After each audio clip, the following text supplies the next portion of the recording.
रुपया बना इंटरनेशनल, टूट गई डॉलर की कमर। भारत और यूएई ने मिलकर इतिहास का किया सबसे बड़ा कारनामा।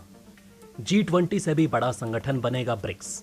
यूनाइटेड नेशन पर छाया संकट का बादल, यूएन के अस्तित्व पर खतरा। ब्रिक्स के विस्तार के बाद G20 और ब्रिक्स में हो सकती है भीषण टक्कर। ब्रिक्स और G20 ने दिए भारत को अद्भुत पावर, तो क्या अब नहीं होगी वीटो पावर की जरूरत? कबाड़ खाना बनकर रह जाएगा यूनाइटेड नेशन। भारत ब्रिक्स और G20 को बना देगा सबसे बड़ा संगठन। इंतजार करते रह गए पाकिस्तानी। बुर्ज खलीफा पर नहीं दिखा पाकिस्तान का झंडा। 12 बजते ही बुर्ज खलीफा पर लहराया तिरंगा। पूरी दुनिया में भारतीयों की धूम। डॉलर का खेल खत्म। कई जगहों पर अचानक रुपया बना इंटरनेशनल करेंसी। जेल में थे इमरान खान, तभी उनका pre recorded independence day speech हो गया वायरल। क्या भारत को लेकर कह दी बड़ी बात? दोस्तों, 23 से भी ज्यादा देश ब्रिक्स के मेंबर बनना चाहते हैं। अपने विस्तार के बाद ब्रिक्स देश G20 को भीषण टक्कर देगा। भारत को मिल जाएगी अद्भुत पावर, फिर नहीं होगी वीटो पावर की कोई जरूरत। दक्षिण अफ्रीका के जोहान्सबर्ग में 22 से 24 अगस्त को होने वाले ब्रिक्स सम्मेलन में नए सदस्यों के शामिल किए जाने पर चर्चा होगी।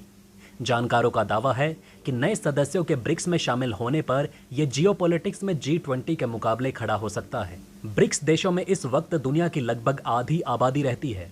इसके पास दुनिया की 1/4 GDP है। नए सदस्यों के बनने के बाद भू राजनीतिक समीकरण तेजी से बदल सकता है। G20 में मौजूद रूस और चीन को लगता है कि यह संगठन अमेरिका और उसके सहयोगी देशों के एजेंडे को आगे बढ़ाता है। रूस और चीन की मंशा पश्चिमी देशों से अलग एक मजबूत वैश्विक गठबंधन बनाने की है। ब्रिक्स के विस्तार के बाद ब्रिक्स प्लस का स्वरूप उस दिशा में एक महत्वपूर्ण कदम साबित होगा। संयुक्त राष्ट्र के बाद G20 सबसे अधिक ताकतवर संगठन है। दुनिया की GDP का 85% और 3/4 व्यापार और 2/3 आबादी G20 में शामिल है। मौजूदा ब्रिक्स के सभी सदस्य G20 में शामिल हैं और ब्रिक्स के नए सदस्यों में से अर्जेंटीना और सऊदी अरब भी G20 के सदस्य हैं।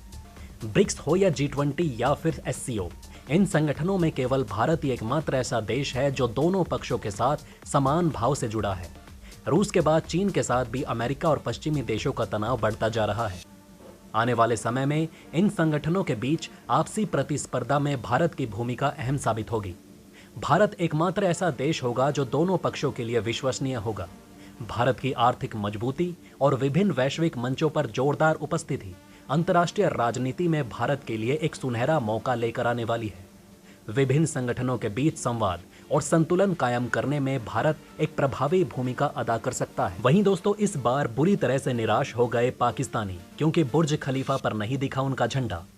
एक तरफ जहां बुर्ज खलीफा पर पाकिस्तान का झंडा नहीं डिस्प्ले किया गया, वहीं भारतीय झंडा रात 12 बजते ही डिस्प्ले किया गया, जो भारत और संयुक्त अरब अमीरात के बीच मजबूत होती दोस्ती को दर्शाता है। वहीं पाकिस्तान के लिए संदेश है कि आतंकियों की कहीं इज्जत नहीं होती। सोशल मीडिया पर एक वीडियो वायरल हो रहा है जिसमें देखा जा रहा है कि इस साल अपने स्वतंत्रता दिवस यानी कि 14 अगस्त की आधी रात को प्रसिद्ध बुर्ज खलीफा द्वारा अपना राष्ट्रीय ध्वज प्रदर्शित नहीं करने के बाद दुबई, संयुक्त अरब अमीरात में सैकड़ों पाकिस्तानी निराश और गुस्से में थे। एक महिला को यह कहते हुए सुना जा सकता है कि सभी पाकिस्तानियों के साथ एक मजाक किया गया है।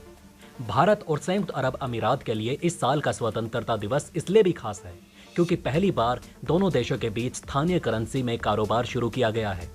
भारत ने रुपए में पहली बार यूएई से कच्चा तेल खरीदा है और अब दोनों देश रुपए और दिरहम में कारोबार कर रहे हैं, जिसके बाद भारत ने आपसी व्यापार में डॉलर से छुटकारा पाने की दिशा में कदम बढ़ा दिया है। ये कदम बहुत बड़ा है जो भारतीय रुपए को इंटरनेशनल बना रहा है। ये सीधे तौर पर डॉलर की बादशाहत को बड़ी चुनौती है। आपको बता दें कि बुर्ज खलीफा को दुनिया की सबसे ऊंची इमारत होने का तगमा हासिल है। अक्सर कई अवसरों पर ऐसा देखा जाता है कि बुर्ज खलीफा के डिस्प्ले पर किसी खास अवसर को सेलिब्रेट किया जाता है। इसके अलावा बुर्ज खलीफा में अक्सर संयुक्त अरब अमीरात किसी देश के साथ अपने मजबूत होते संबंधों को भी दर्शाता है। जुलाई महीने में भी जब प्रधानमंत्री नरेंद्र मोदी संयुक्त अरब अमीरात की यात्रा पर गए थे, उस वक्त भी यूएई ने बुर्ज खलीफा पर भारतीय तिरंगे का डिस्प्ले किया था। बुर्ज खलीफा में पहले पाकिस्तान का झंडा भी डिस्प्ले किया जाता था, लेकिन इस बार बुर्ज खलीफा के पास इंतजार कर रहे पाकिस्तानियों को गहरी निराशा हाथ लगी। 14 अगस्त की रात बुर्ज खलीफा की तरफ से बिल्डिंग पर पाकिस्तान का झंडा लगाने से साफ इनकार कर दिया गया। इस पूरी घटना का जो वीडियो सामने आया है, उसके बाद लोग पाकिस्तान को लेकर काफी बुरा कह रहे हैं। हालांकि कुछ पाकिस्तानियों ने इससे निराश होकर पाकिस्तान जिंदाबाद जैसे नारे लगाने शुरू कर दिए। वीडियो में साफ नजर आ रहा है कि घटना की वजह से पाकिस्तानी खासे निराश हैं। पाकिस्तान को लेकर अब दुनिया ये जान गई है कि ये मुल्क कट्टरपंथ को बढ़ावा देने वाला और भीख मांगकर जीने वाला मुल्क है, और जो भी देश पाकिस्तान से हाथ मिलाता है पाकिस्तान उसकी जेब काट लेता है। वहीं पाकिस्तान ने इस्लाम के नाम पर बेवकूफ बनाकर संयुक्त अरब अमीरात से अरबों डॉलर ठगे हैं और पाकिस्तान लगातार ऐसा करता आया है। लिहाजा अब यूएई और पाकिस्तान के बीच मालिक और नौकर जैसा रिश्ता बन चुका है। हालांकि भारी आक्रोश के बाद आखिरकार इमारत पर पाकिस्तानी झंडा फहरा दिया गया। बुर्ज खलीफा के आधिकारिक इंस्टाग्राम पेज ने कहा कि पाकिस्तान ने लोगों को उनके देश की विरासत और महान उपलब्धियों का जश्न मनाने वाले गर्व, एकता और समृद्धि से भरे दिन की शुभकामनाएं। दोस्तों, आपको बता दें कि दुबई में बड़ी संख्या में पाकिस्तान और भारत के प्रवासी रहते हैं। पिछले साल उनके स्वतंत्रता दिवस के दौरान ये हरे पाकिस्तानी झंडे से जगमगा उठा था। 2019 में बुर्ज खलीफा ने पाकिस्तानी झंडे को उल्टा प्रदर्शित करके पाकिस्तानी आबादी में गुस्सा पैदा कर दिया था। वहीं दोस्तों, भारत सरकार ने कहा है कि भारत और संयुक्त अरब अमीरात ने अपनी स्थानीय मुद्राओं के द्विपक्षीय व्यापार का निपटान शुरू कर दिया है। भारत सरकार के मुताबिक भारत के शीर्ष रिफाइनरी यूएई से 10 लाख बैरल तेल की खरीद के लिए रुपए में भुगतान कर रही है। भारत ने इसी साल जुलाई में संयुक्त अरब अमीरात के साथ एक समझौते पर हस्ताक्षर किया था, जिसके बाद दोनों देशों के बीच स्थानीय मुद्रा में व्यापार करने की सहूलियत मिल गई थी। इस समझौते के बाद दोनों ही देशों में डॉलर में लेन देन के भुगतान करने से आज़ादी मिली, जिससे यूएई के सामानों पर डॉलर का वैल्यू बढ़ने का प्रभाव अब नहीं पड़ेगा। आपको बता दें कि मोदी सरकार के कार्यकाल के दौरान भारत और संयुक्त अरब अमीरात के संबंध काफ़ी मजबूत हुए हैं और दोनों देशों का लक्ष्य आपसी कारोबार को 100 अरब डॉलर के पार ले जाना है। 2022-23 में भारत और यूएई के बीच द्विपक्षीय व्यापार 84.5 बिलियन डॉलर था। लिहाजा रुपए में कारोबार के शुरू होने से दोनों ही देशों को काफ़ी फायदे होने वाले हैं। इसके अलावा भारत अन्य देशों के साथ समान स्थानीय मुद्रा व्यवस्था को आगे बढ़ाने की कोशिश कर रहा है और भारत की कोशिश वैश्विक व्यापार में मंदी के बीच रुपए के लेन देन को बढ़ाते हुए निर्यात को बढ़ावा देना है, ताकि डॉलर का वैल्यू बढ़ने से देश में सामानों की कीमत में जो उछाल आता है उससे आज़ादी मिल जाए।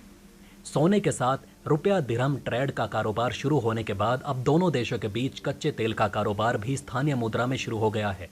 लिहाजा आने वाले समय में यूएई से जो तेल आता है उस पर डॉलर का प्रभाव खत्म हो जाएगा। आपको बता दें कि भारत और संयुक्त अरब अमीरात के बीच सोना, रत्न और आभूषण जैसे ज्यादा कारोबार होने वाली वस्तुओं में से एक है।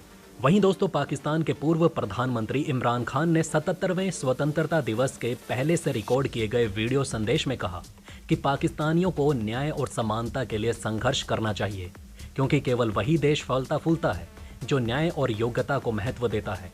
इमरान खान इस वक्त कठिन दौर से गुजर रहे हैं।